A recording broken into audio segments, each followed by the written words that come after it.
Hello guys, ndabashimiye wewe ute gukanda subscribe kuri Kembo. Agushimiye niba utarayikanda kanda subscribe, comment and share. Ubundi tujye dukomeza tukwihere show. Ibi tujye tukugezaho amakuru aba arimo aracicikana hirya no hino. Yose twe tuba turi imihanda buri kimwe tugikurikiranira ku gihe. So ndagira ngo ubu right now ndagira mbamenyeshe ko ubu hasohotse ikindi gice cya kabiri cya ya video ya Yamano.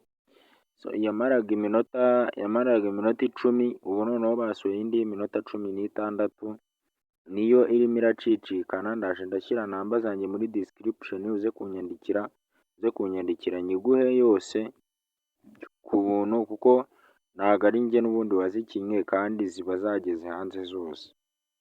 So ubu ndaje kuri YouTube ntabwo biba byemewe gushyiraho video z'urukozasoni, ariko mu bintu nyine bikeya mba ndi bubagirire ndashyira namba muri description ya WhatsApp, nurangiza uze kunyandikira nyiguhe, kuko ntabwo kuri YouTube hajyaho ibintu by'urukozasoni.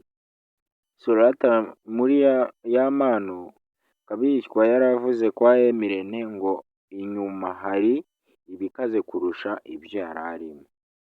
Umugore we bari baranatandukanye, ubu bamaze gusubirana, ubu yamaze kwiyakira ku byabaye, gusa ko nta bindi bintu bihari. Ba Puzzle barabafunze, ariko amavideo arimo aracyacicikana hanze hirya no hino ku mashusho media, imihanda yose niyo yuzuyeho. Niba utarayibona kanda subscribe and share, nurangiza urebe namba muri description unyandikire kuri WhatsApp, nindangiza nyiguhereze yose uko igaragara. Iyi ni iyindi irakomeza, yagarukiraga ku minota 10. Ndabakunda, ciao ciao.